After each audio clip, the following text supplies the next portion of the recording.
right, everybody, welcome back to Table Talk. I'm your host, Yvette Gallinar. Thank you for joining me today. Once again, my guest today is a returning guest. He is an author, a researcher. He is a documentary filmmaker. He is the founder and president of Daily Renegade.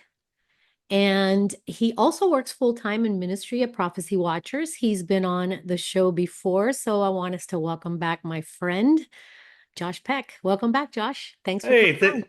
yeah, thank you so much for having me back. It's always good talking with you, and I'm excited about today's topic. Yeah, me too. Me too. Last time we were on, we talked quite a bit about the Essenes. We talked quite a bit about your books regarding the Dead Sea Scrolls. Man, that was an awesome topic. Thank you. I have to say, I got a lot of good feedback. I don't know if you get really good feedback when you talk Oh about yeah, those topics, but yeah, definitely. yeah, they're awesome. And I almost feel like we didn't even scratch the surface because it's such a broad topic. Don't you Yeah, think? yeah, big time. But that's good because that just opens the door for future interviews in the future. Future Yeah. interviews in the future. Yeah. That means the same thing, right? It does. Oh goodness. But yeah, I'd love to have you back on so we can, tag on Sure. piggyback on that first episode because I mean you've written about it extensively. So I really would love to, pick your brain a little bit more on that. But we touched Anytime. on how John the Baptist was most likely in a scene, and we talked a lot about that. So I can't wait to touch base on that with you again. Yeah, yeah, for sure.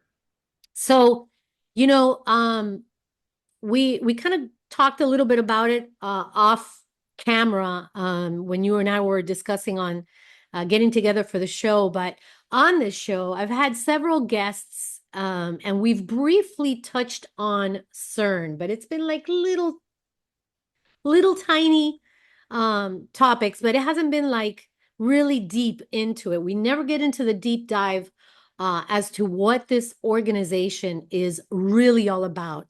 And you recently talked about this at the Prophecy Watchers Conference in Branson, which I'm still going through each of the presentations, but I did look at yours and I would love to get into that today. What I'm going to do is I'm going to just kind of wind you up and let you have at it. Sounds great.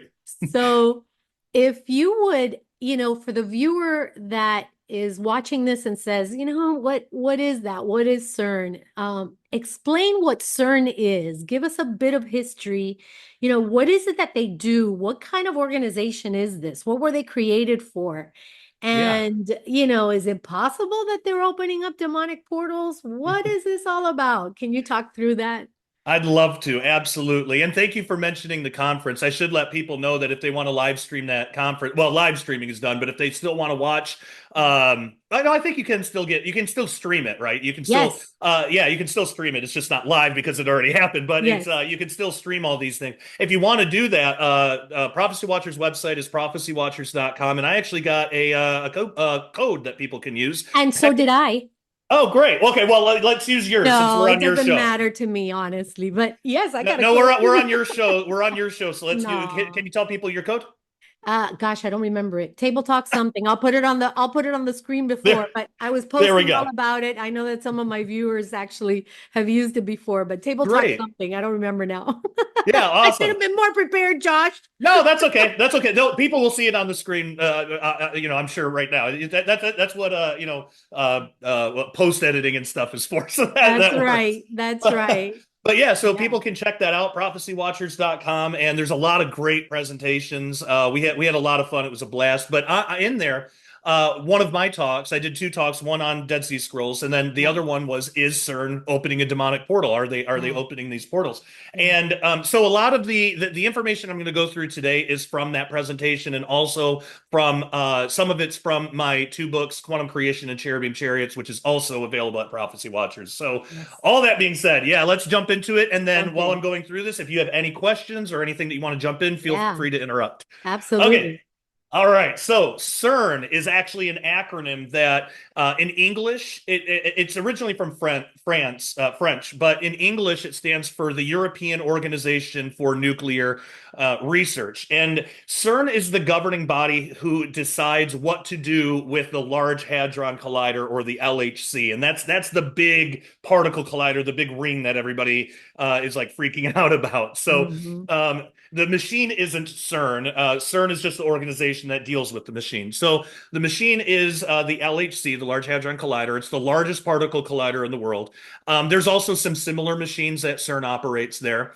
And their stated goal, as they describe it, is to learn as much as possible about the origin and makeup of the universe. But for quite some time now, there's been suspicion circulating online whether or not CERN is innocent, or if they're actually doing some more nefarious stuff. So one of the best places that I like to go to kind of explain that side of it, that darker side of it, is to start looking at the history, and then even some of the mythology, because there's occultic mythology around this, especially the area it's built.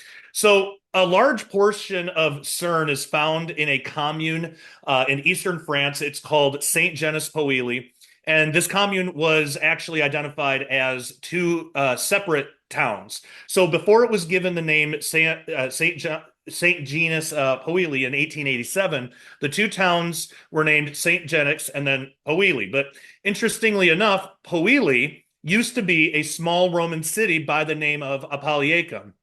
And it's believed it was given that name out of dedication to the little g god, Apollon, or as we might recognize, Apollo or Apollyon, which can, that's obviously identified with the biblical Apollyon, Abaddon, and Revelation. So back then, Apollo was worshipped by the Romans as well as the Greeks.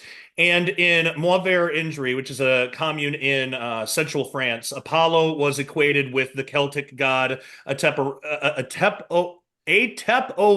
I have the hardest time saying that one. So these two characters were combined to create Apollo Atepomaris, which can be translated as great horseman or possessing a great horse. And in the Celtic belief, horses were closely related to the sun. And an interesting thing to note is the connection between this idea of Apollo being associated with horses in France, where part of the LHC and CERN resides, and what the book of Revelation says about Abaddon from Revelation 9. It says, "And the shapes of the locusts were like unto horses prepared unto battle, and on their heads were as it were crowns like gold, and their faces were the faces of men, and they had a king over them, which is the angel of the bottomless pit, whose name in the Hebrew tongue is Abaddon, but in the Greek tongue hath his name Apollyon." So given these descriptions, people wonder, is it possible that CERN might have something to do with the opening of the bottomless pit described in Revelation 9? Are they going to open up a demonic portal? And that's a possibility that a lot of people have looked into. But first, what's interesting before we get into the prophetic stuff, let's look at some of the mythology surrounding CERN. Yeah. So this is really interesting. And like I said earlier before the show, I'll give you these pictures that you can put up on the screen. But the word CERN can be found actually in ancient mythology, not as an acronym, but the actual word CERN. So in Celtic mythology, the god Cernunnos is depicted as having antlers or horns. And if people have that picture up, it is the picture on the bottom left. So I'm going to go in order. The first one is of Cernunnos. The second one is of Torix, which I'll talk about, and the next one is the sigil of Baphomet, which I'll talk about in a minute. But CERN is depicted as having these antlers or horns, and he's drawn with things called torques around his neck and hanging from his antlers.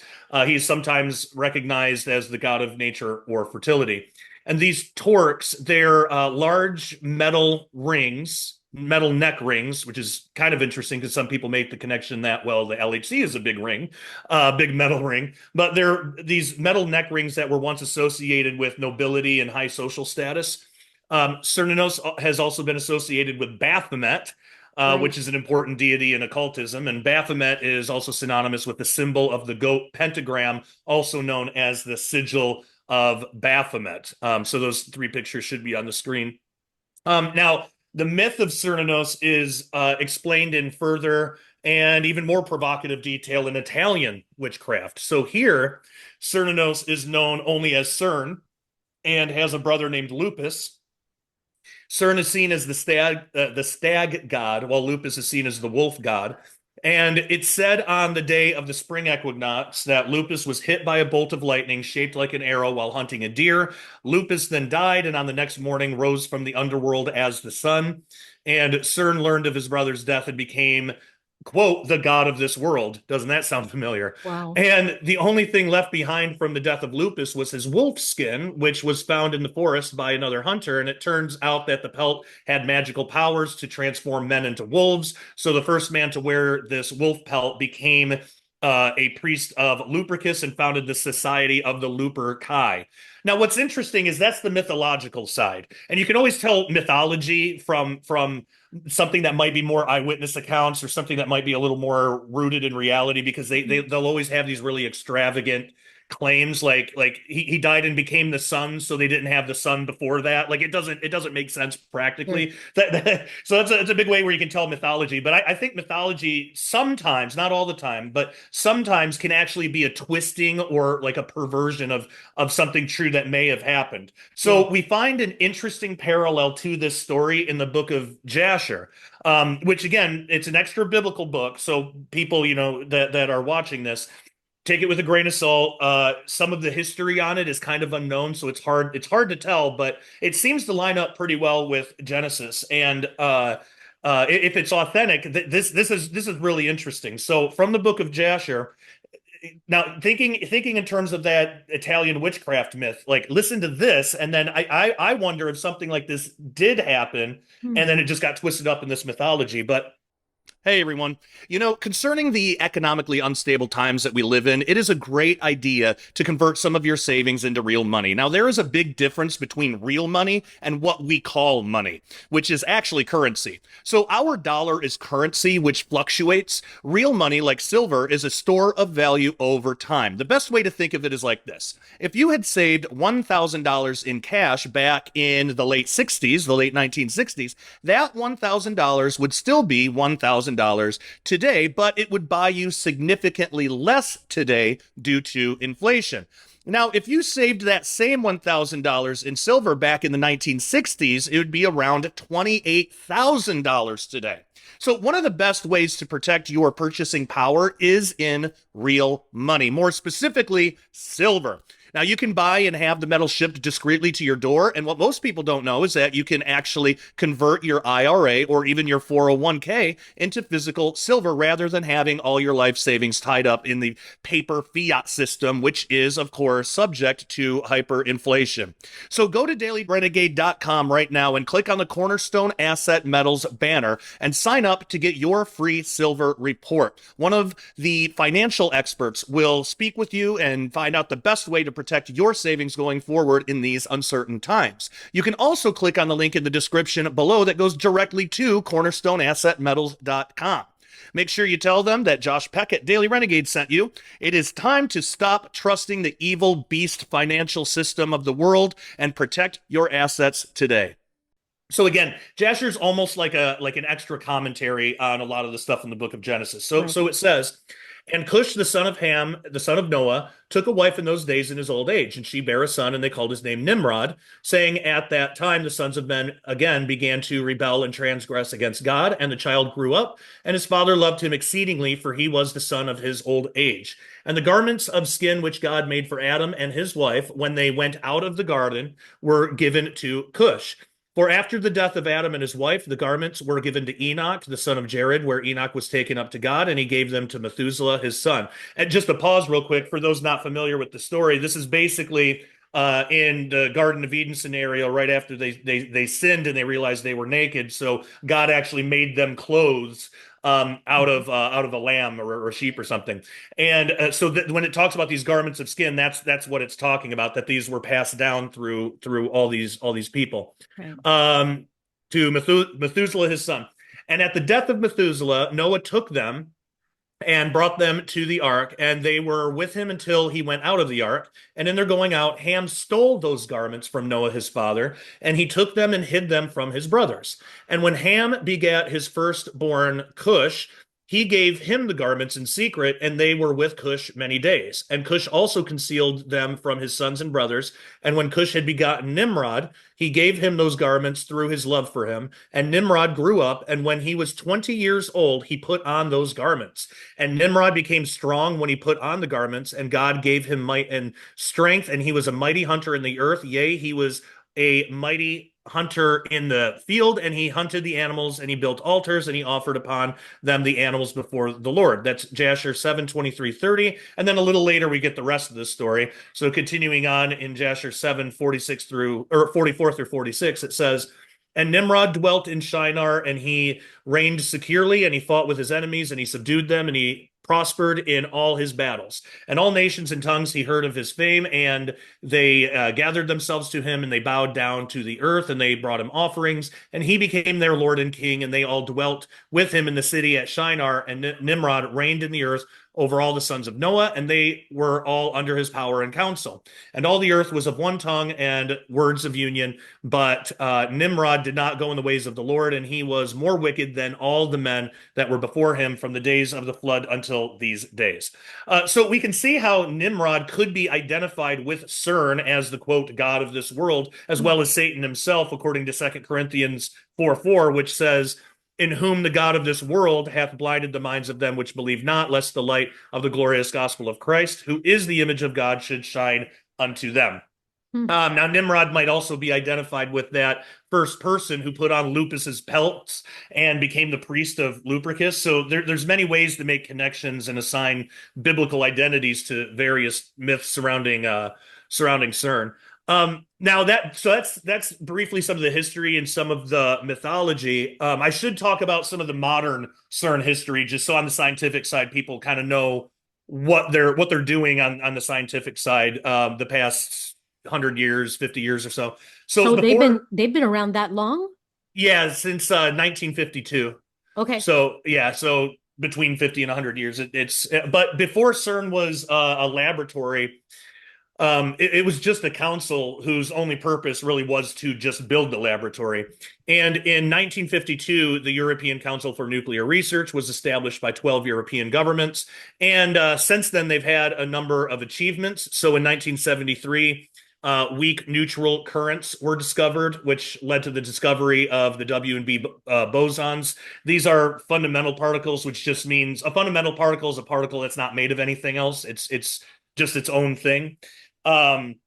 Which I'll get into how that's possible in a minute. It has to do with something called quantum field theory, but they discovered that. There was a major breakthrough, and even today, that's still one of the most exciting discoveries. In 1995, the first creation of anti-hydrogen, which is an antimatter counterpart to hydrogen, that occurred in what is known as the PS210 experiment. And they've had many achievements like that. The most recent and well known is that the Higgs boson was actually discovered there in 2012 as a 40-year search, after a 40-year search. So I always try to at least put that in there, even though to most people that's like the most boring part, but still just to show like there are scientific things happening that is like, at least on the surface, seems to be the top concern. But underneath that, there's all these occult mysteries too. There's all these occult things that point to CERN. So, and I've got pictures of all this stuff too that I'll send to you. But so since its unveiling in 2004, and many people have seen this picture, but CERN's statue of the dancing Shiva has really caused a lot of controversy, especially among Christians in recent years. So they have this statue showing Shiva in what looks like a portal doing this weird dance. So for those not familiar, Shiva is one of the main deities of Hinduism.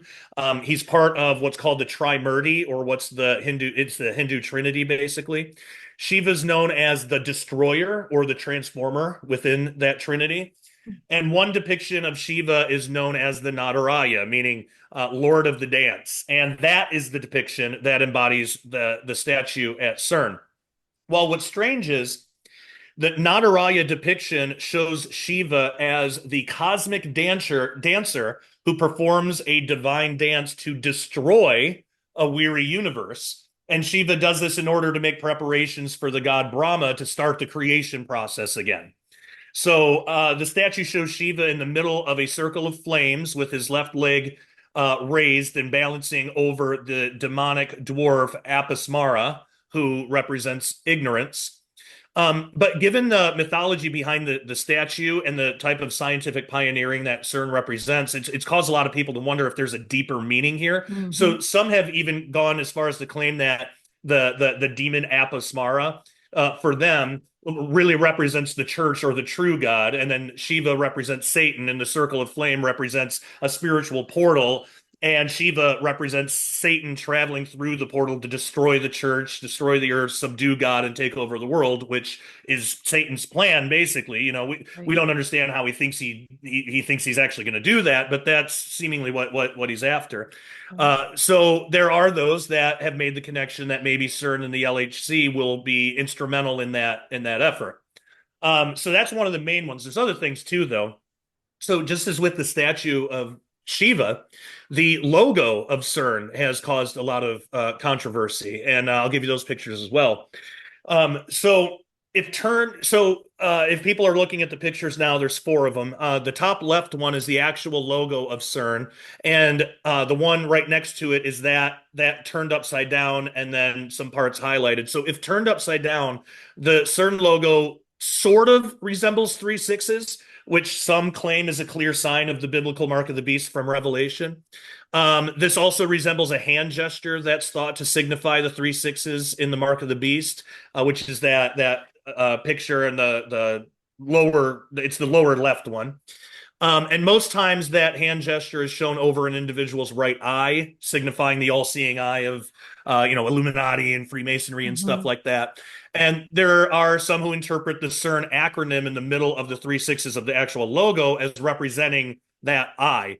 Now, most people outside of conspiratorial research just say that, well, CERN's logo is just representing nothing more than the design of synchrotron particle accelerators, which is that bottom right picture. That's what one of those looks like.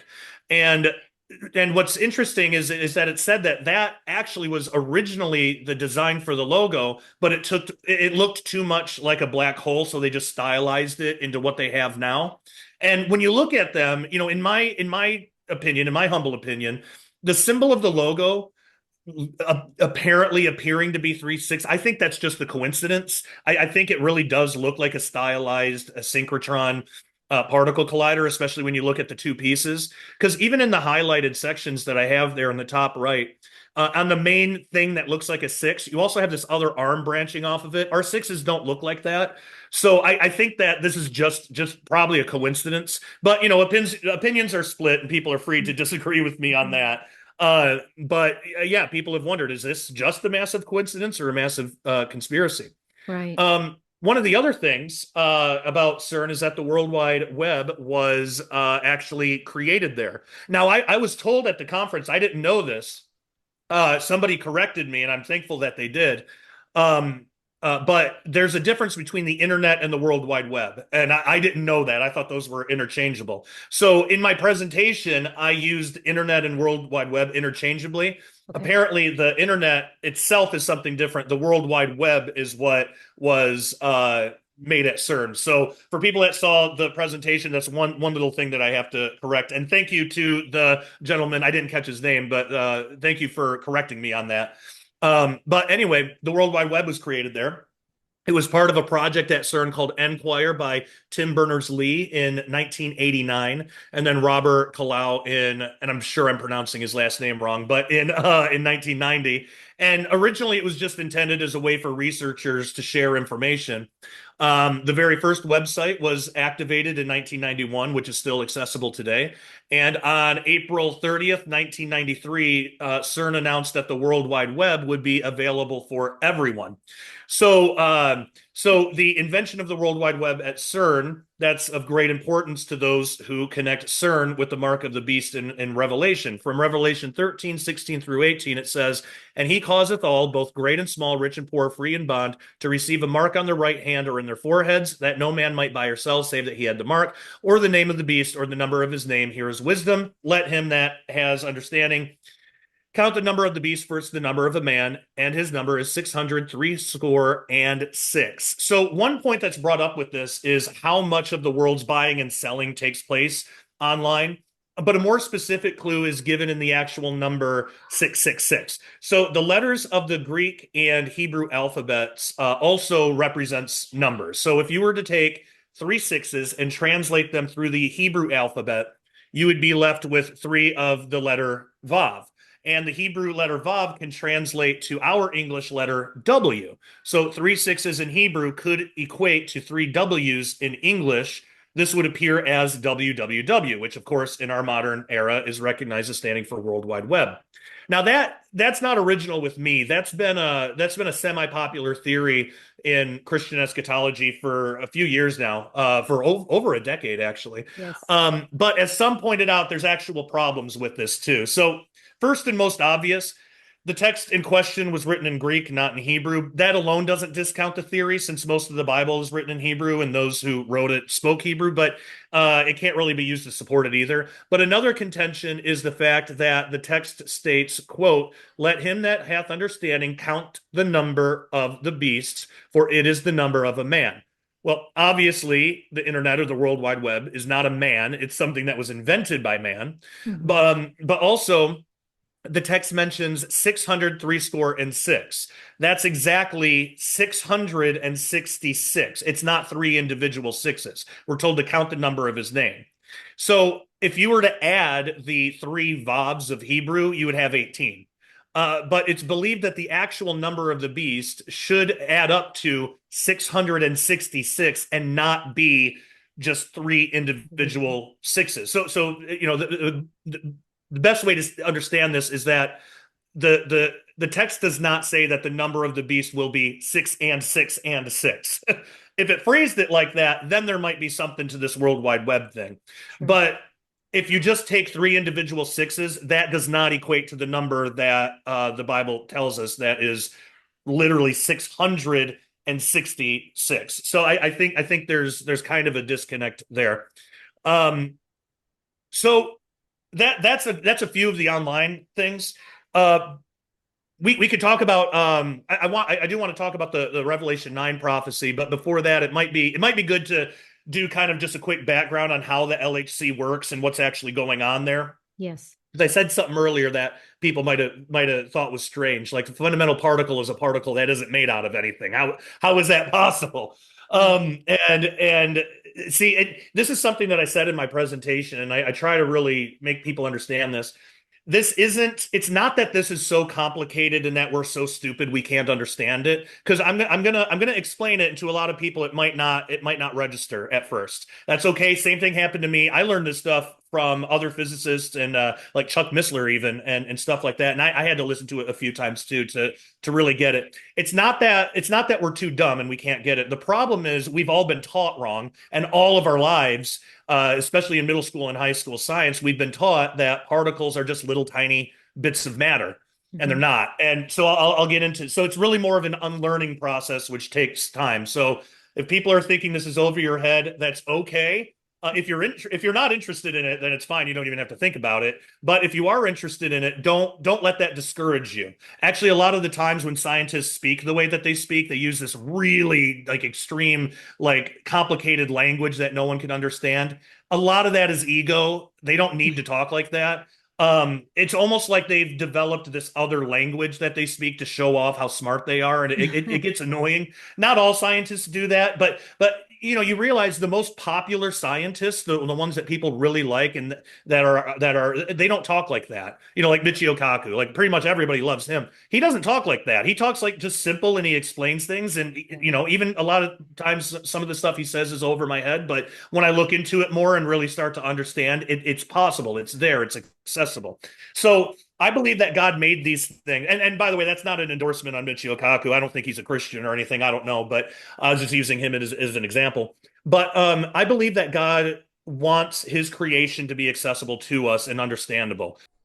One of the hottest subjects in Christian circles today are the shocking revelations coming from the Dead Sea Scrolls and their unique calendar. It seems like they knew more about the arrival of the Messiah than most Christians do today. His arrival did not catch them by surprise. They even knew the exact year of his arrival. Since their calendar got it right the first time, what does it have to say about the timing of the Messiah's next arrival? Why are the years 2025 and 2026 so interesting prophetically? Well, get ready for two highly anticipated, groundbreaking books on the Dead Sea Scrolls from yours truly. Forgotten Prophecies of the Dead Sea Scrolls, Unlocking the Final Jubilee of the Church Age, is available now in 2 volumes, representing almost 700 pages of research on this fascinating subject that has people talking and wondering if we really are living in the final days of human history. Volume 1, which I have right here, delves into the enigmatic Jewish sect called the Essenes and their amazingly accurate prophetic calendars. Volume 2 explores new feasts and festivals that the Essenes observed and their prophetic significance, as well as tying everything together into a coherent prophetic timeline from the foundation of the book of Revelation. Well, according to ancient texts that contain completely accurate prophecies to date, we are on the precipice of entering the final jubilee of the church age. So who could have known how much influence the writings that this mysterious group of prophets inscribes hundreds of years before Christ would have on our understanding of end times prophecy? Well, as it turns out, much of what we've been taught about Israel in the first century is incomplete. There were, in fact, Jewish believers who knew exactly what to expect in his first coming, that he would be God in the flesh and that he would die for our sins. If they accurately predicted the first arrival of the Jewish Messiah, what did they have to say about his soon return? The revelations found within these books have never been uncovered before, and they affect each and every one of us today. So click on the links in the description below or head on over to prophecywatchers.com to get your copies of my new 2-volume book set today.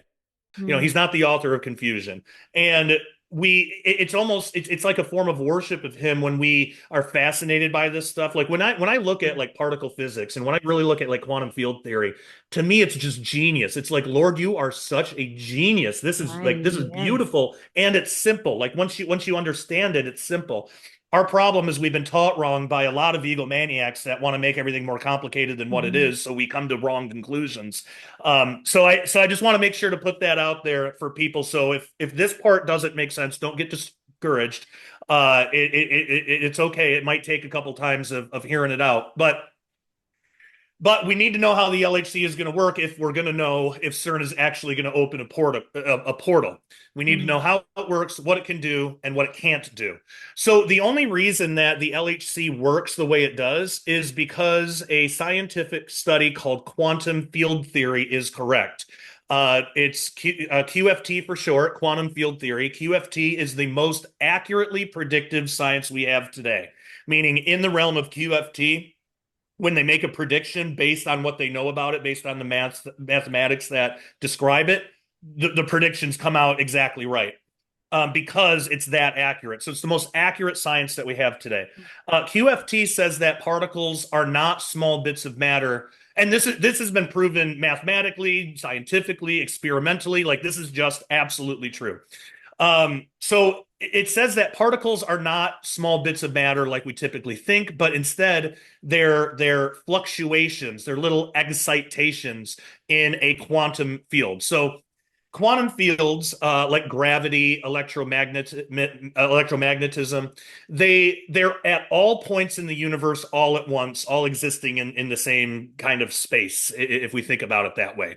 So, the gravity field on Earth exists here, but it also exists on the moon. It's just over on the moon, it's not as strong. So the fluctuations aren't happening as much on the moon as they would be here. Near a black hole, it's really, really strong. So it just depends on the level of those excitations in these quantum. They're like spikes of energy, kind of. Okay. So basically what it is when energy spikes at any given point in a quantum field, wherever, that spike in the energy, that is the particle. It doesn't create the particle. It doesn't bring the particle into existence. The energy spike in the quantum field is the particle. Okay. Um, it's almost like blowing up a balloon. You know, you're in a room full of air, you have air in your lungs, you have a balloon that has no air in it. That's like a field without any energy. When you blow air into the balloon and that balloon expands, it's kind of like that. It's bringing the blowing of the air. Really, it's the air that's making that shape and causing this thing to be now this balloon. And yeah, the rubber and everything too. But it's because you're adding something to this field. You're adding something to this. It's creating something in the real world. It's kind of the same thing, but with energy. So there's fields everywhere. There's potential for energy everywhere. But when the energy actually happens, that energy spike is the particle. Okay. Um, so in short, particles really are nothing more than just spikes in energy. They're not tiny pieces of physical matter.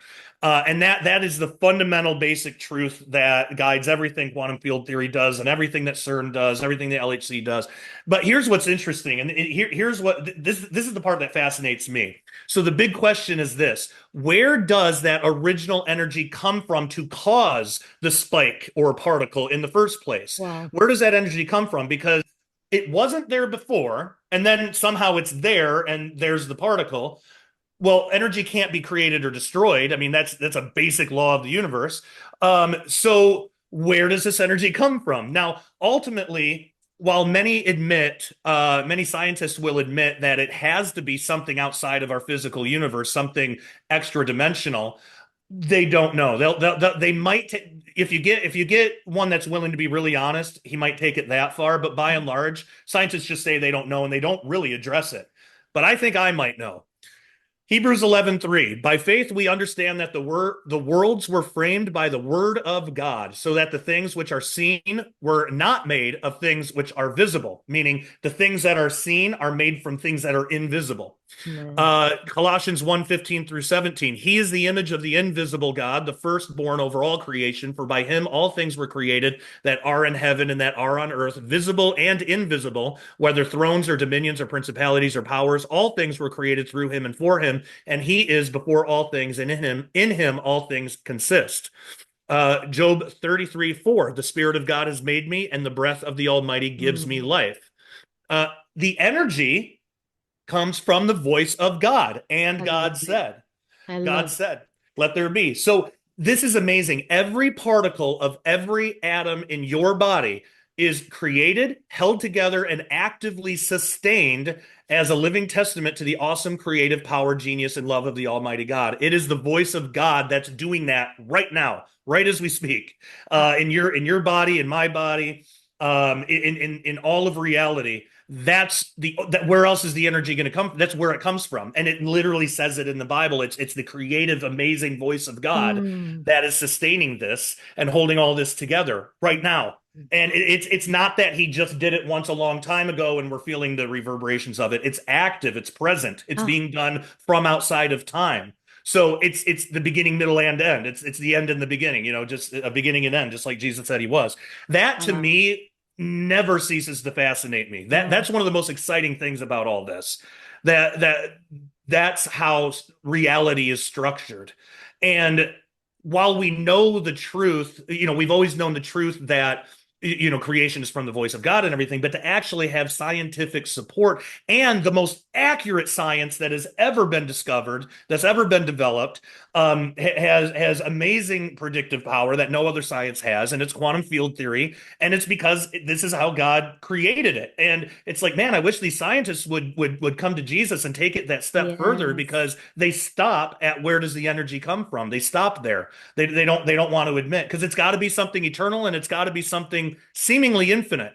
It can't just be from another universe, because, well, where does the energy from that universe then come from? Yes. And if all of that's going into our universe, then that universe doesn't have any energy and it would eventually run out. And it Hmm. creates all sorts of problems. It has to be something outside of reality as we know it. The only other thing that could be is God himself. So that to me is amazing. Oh, that's mind blowing. That's Yeah. absolutely mind blowing. Because, from someone who doesn't really is not a scientist, obviously, and so many people that are probably watching, aren't scientists. I know a few people actually that watch our show, and they love anything and everything that has to do with quantum physics, excuse me. And so I love getting you on, and I've had Ryan Peterson on as well, and he's talked Oh, to he's people about great. that as well. He's great when it comes to that too. But you know, it's mind blowing when you explain it in layman's term that way. You know, it can really be so mind boggling. Yeah. And like you said, I mean, it wasn't like cocky you saying, well, I've got the answer. It's like saying, look, I can show you the Bible says it. It's the Bible will, you open it up, and that right there, my friends, will give you the answer to everything, including creation, including what we do not see with our physical eyes. Gosh, that's so powerful, Josh. I That love that is the yeah, to me that is the most exciting part of all of this. And I love the science and I love the prophecy and I love all that, it. but Yeah. that part hits me. That part hits Yeah. me more Serious. yeah. It's truly amazing. Oh, yeah, oh, and I should mention too, if people want more information on that or if they want to read more about that, I do have a book called Quantum Creation that gets Hmm. all into quantum field theory. It explains it really simple and easy, and I have diagrams and pictures, and I have a lot of different analogies. Hmm. I'm kind of rushing through it here because we're limited on time, but Yeah. they can get that at prophecywatchers.com. That's the best place to get it. Now, the other book you mentioned, Cherubim Chariots, Yeah, is that connected with this, or this is yes. a separate? It is connected. Yes. Yeah, so that's more about what we're heading into now, which is Okay. will CERN create a portal? So in Cherubim Chariots, it's more about portals, cherubim, fallen angels, and Revelation 9, that Okay. kind of stuff. So and actually Prophecy Watchers has both of those books in a package deal right now. Yes, they So do. Yeah. yeah. So prophecywatchers.com. So that leads us to the ultimate question then. Will CERN create a portal? Well, as it stands now, we can take a bit of a sigh of relief because as it stands now, the LHC at CERN actually does the same thing that cosmic rays entering our atmosphere naturally do every day. So they're colliding two particles, two energy spikes together.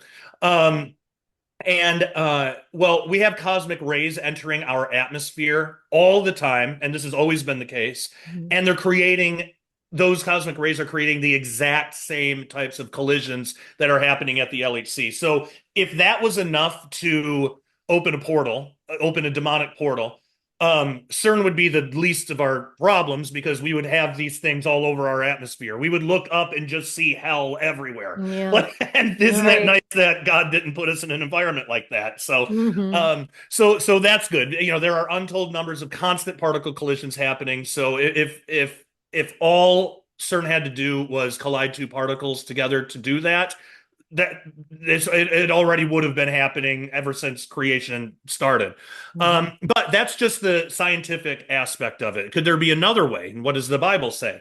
Well, here we should talk about the graviton. So the graviton is one of the weirdest particles. It technically hasn't been discovered yet, but we know that it exists because there's a gravitational field, and you can't have a field without a particle. You can't have a fundamental particle without a field. They're basically one and the same. Um, so we haven't directly observed them, but they know that they're real. But there might be a soon discovery at a particle collider, such as the LHC at CERN. And gravity itself is still really mysterious, but we do know some things based on the mathematics that describe how gravitons must work based on what we know. And what makes the graviton really interesting is that according to the mathematics, it has an ability that no other fundamental particle has that we know of. It can flow free between physical dimensions of space.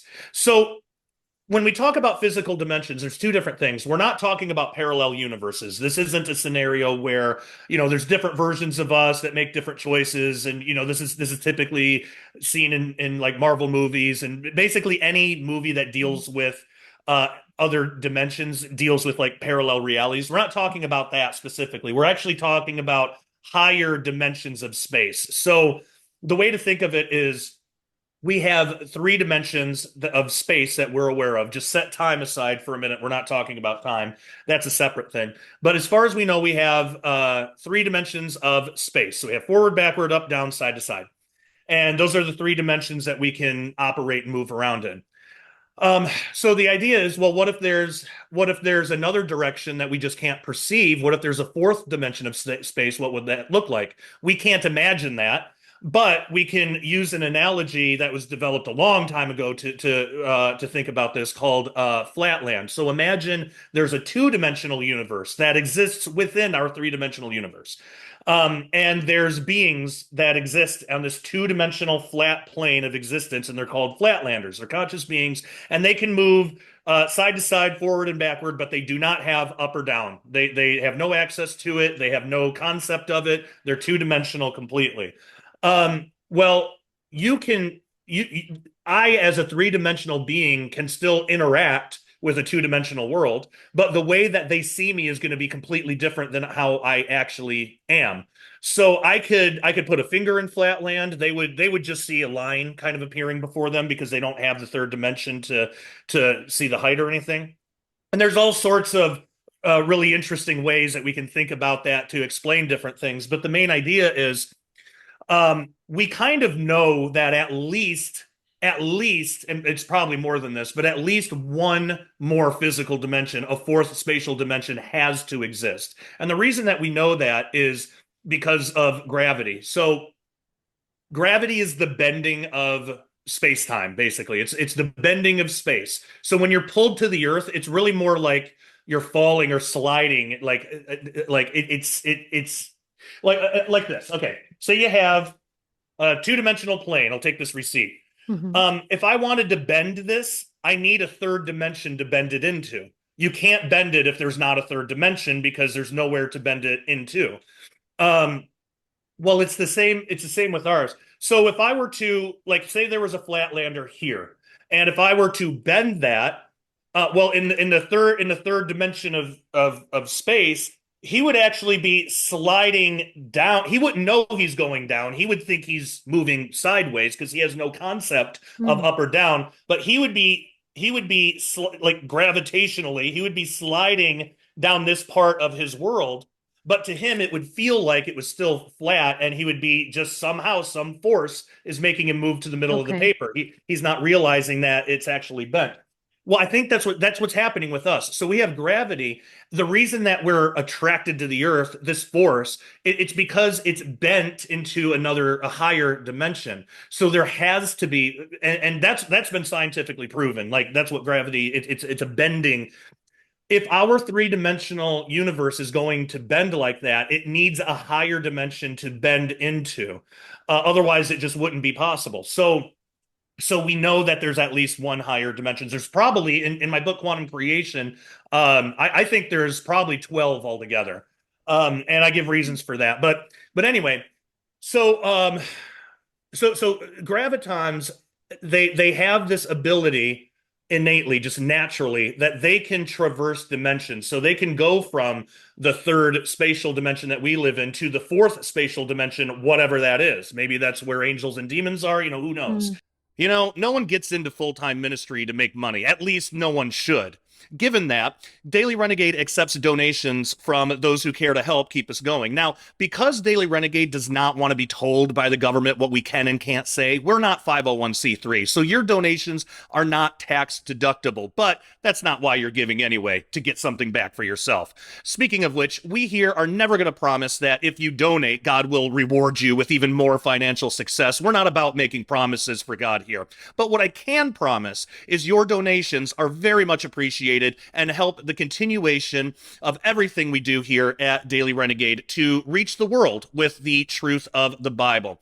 Also, as many of you know, my son Nathan has had some very serious medical issues that we are treating with good, all natural and holistic remedies. But of course, those are very expensive and are not covered by insurance. So your donations help go towards his health care as well. If you can't afford to donate, you can always donate your time in prayer, which is far more valuable anyway. Let's be serious. So pray for our wisdom, pray for God's guidance for us, and that we never lose focus on what's really important, which is using Daily Renegade as a light of truth that the world so desperately needs right now, especially in these times. As always, thank you so much for your generosity, and I pray God blesses you greatly. but they naturally can do that. That's actually a big theory on why gravity is so much weaker than the other three forces. It was something Einstein wrestled with and could never figure out, the theory of everything. There's three other forces that are all pretty equal in their strength, but gravity is so weak. Easy way to demonstrate that: put a paper clip on your table. The entire Earth is pulling down on that. Now take a refrigerator magnet and you can pick it up. Yeah, it's um, incredible. yeah, yeah. So the idea is that gravity is so weak because it's essentially leaking into other dimensions as well. So what does this have to do with CERN and creating a portal and all this stuff? Well, CERN really, really, really wants to discover gravitons. Whoever can actually detect a graviton for the first time, it is an absolute guarantee for the Nobel Prize. There's going to be grants, money, big news. It'll be the Imagine. biggest news story of the century. It's really not understating how big that is. But not only that, but that what you can do with it. So the idea is, and this has been openly talked about. This is not some online blog, conspiracy rumor. CERN themselves probably still do, but at least a few years ago, they had this on their website. Physicist, I think he's a physicist. Brian Greene has talked about this in documentaries for over a decade now. But the idea is that gravitons could be used as a way to communicate with beings of higher dimensions. They know that there's higher spatial dimensions. So their idea is, well, do conscious beings exist there and can we communicate with them? So if gravitons are discovered and used as a way to communicate with these beings, there's some pretty epic implications to that. So the way that it would work is you'd have to discover gravitons and then you have to be able to manipulate them, specifically manipulate their spin. And so you could create a string of gravitons and alter their spin. So like, have the first one spin up, spin down, spin down, spin up, spin up, spin up, spin down, whatever, to make a binary code, to make a message. And Mhm. then they would just take that, they would allow that message, that string of gravitons to travel to a higher dimension, which they do naturally anyway. And then you just set up a detector and wait for a response. That's the idea behind this gravitational communication system. Um, so we as Christians know what's beyond our physical universe and what kind of entities dwell there. Unbeknownst to the scientists, really the only things that they're going to be able to communicate with are fallen angels and demons. Yeah. So in a way, when you think about this, doesn't this kind of sound like prayer and veneration of ancient false gods, some of the same ones we even talked about at the beginning of this show? I mean, Precisely. rather than going about it through spirituality, they'll be using science to communicate with Mm. beings that the Bible expressly forbids us to communicate with. And this is Yeah. because these beings want nothing more than to deceive and destroy humanity. So that leads us to wonder, what might the world look like after an interdimensional communication is established? Well, we might have the answer from Revelation. And the fifth angel sounded, and I saw a star fall from heaven unto the earth, and to him was given the key to the bottomless pit. And he opened the bottomless pit, and there arose a smoke out of the pit, as the smoke of a great furnace. And the sun and the air were darkened by reason of the smoke of the pit. And there came out of the smoke locusts upon the earth, and unto them was given power, as the scorpions of the earth have power. And again, that's Revelation 9, 1 through 3. So it's not so much that CERN itself, by doing this, is going to create a portal or open the bottomless pit themselves, but it's more like the Tower of Babel incident, in that in the book of Jasher, it gives a little bit more information of what was going on there. And in Jasher, it says that the main problem wasn't the height of the tower.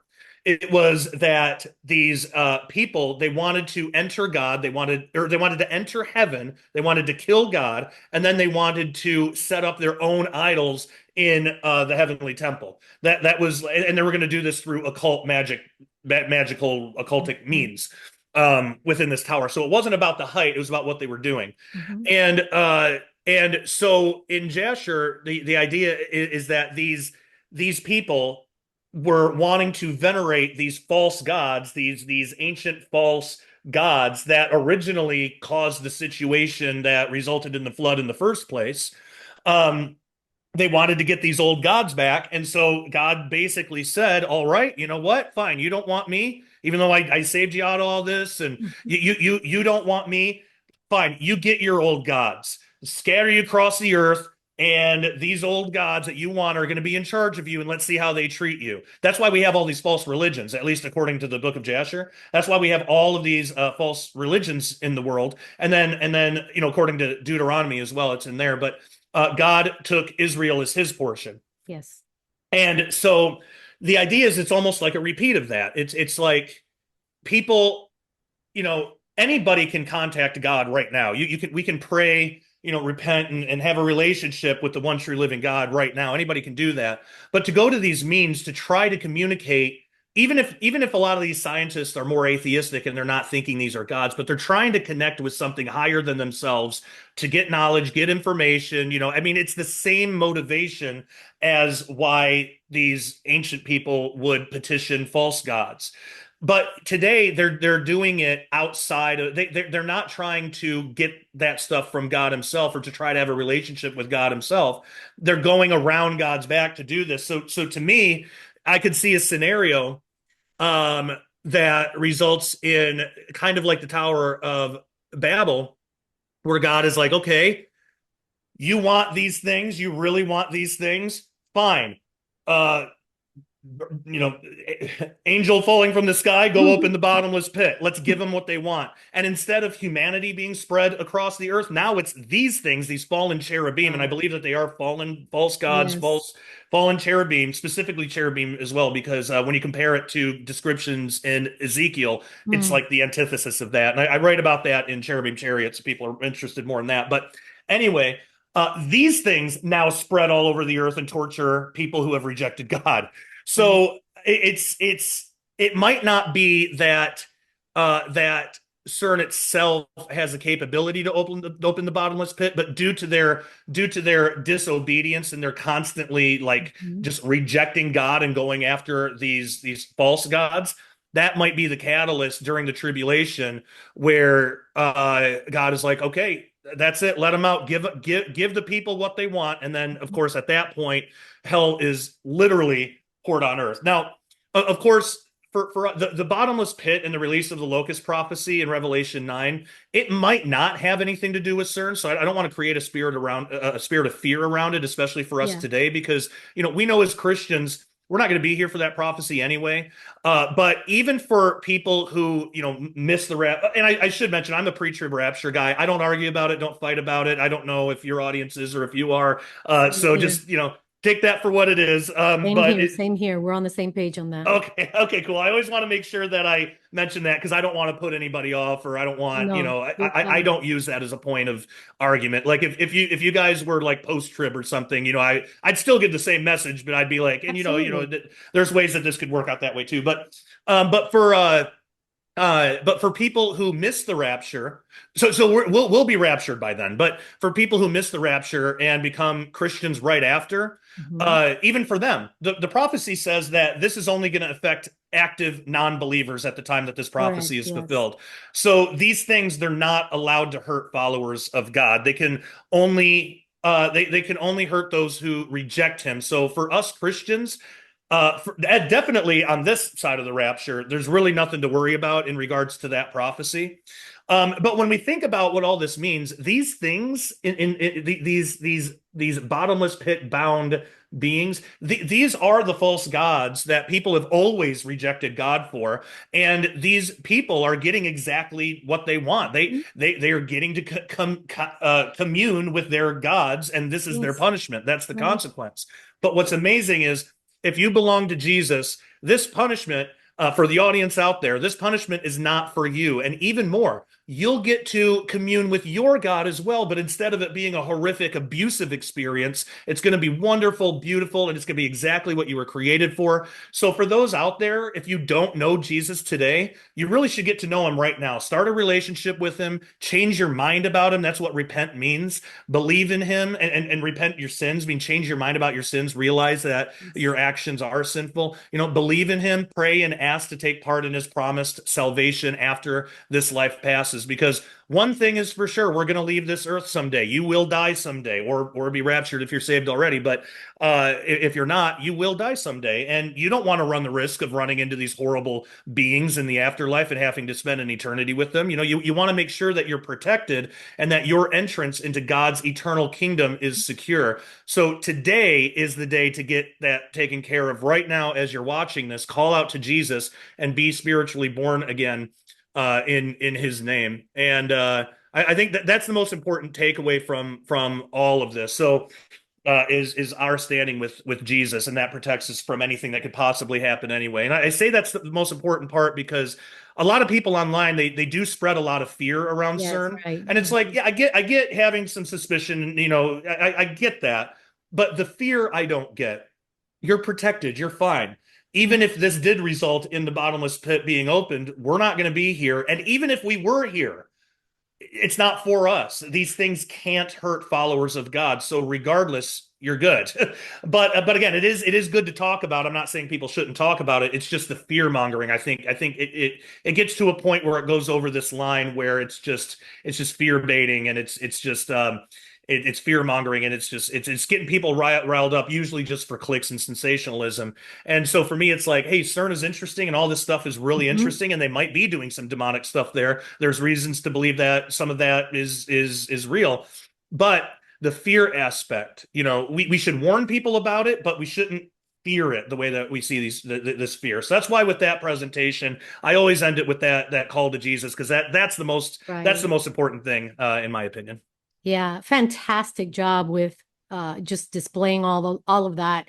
And we just got to take God at his word, right? And Amen. if the Lord says, it won't hurt his children, then it won't hurt his children, believers in Christ. And so we just got to take him at his word. And that applies not just in Revelation, but in every part of the Bible. So wow, thank you so much. What a way Yeah, to my end pleasure. it. What a Thank way you. to just bring it all together. God has not given us a spirit of fear, but of power, of love, and of a sound mind. And so I love the way you ended that. Absolutely incredible history with regards to CERN, as well as everything that has to do with, or some of the stuff, obviously, that has to do with quantum physics, which is a Yeah. very interesting topic in and of itself. But you guys go on Prophecy Watcher's website, get yourself that packet where you can get quantum creation and also cherubim chariots. You could get, I love how they do that. You can get some other package deal with some other books or DVDs. And so get your hands on that, and you'll be blessed, I'm sure. Where can people find your work, Josh, so that they know how to support your ministry?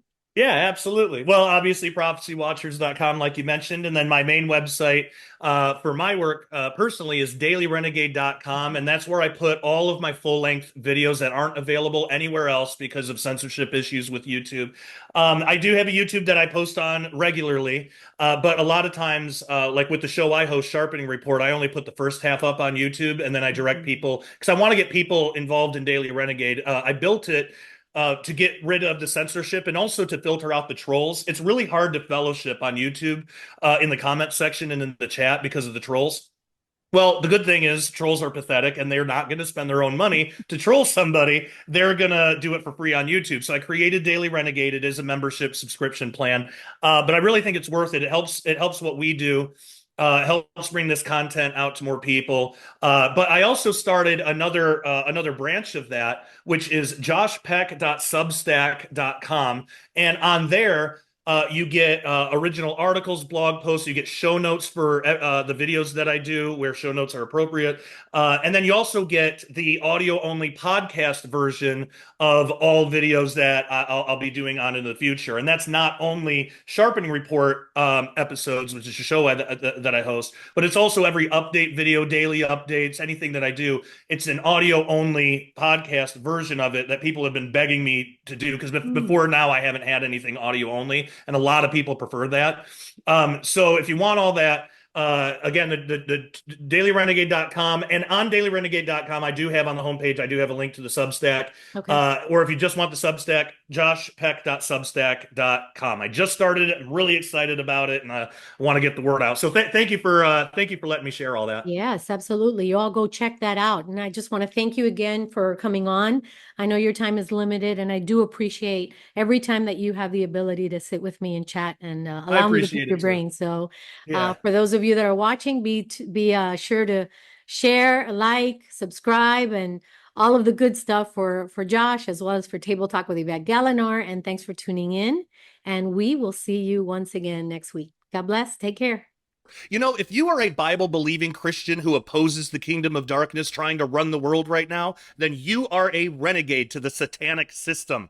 We here at Daily Renegade wear that badge proudly. So if you're a renegade as well, head on over to dailyrenegade.com right now and get a membership today. You'll get our full catalog of Sharpening Report episodes and Daily Renegade update videos on topics such as Bible prophecy, science, technology, the Nephilim, aliens, and so much more. All of our episodes at Daily Renegade are early access, so as a member, you'll get the videos before anyone else does.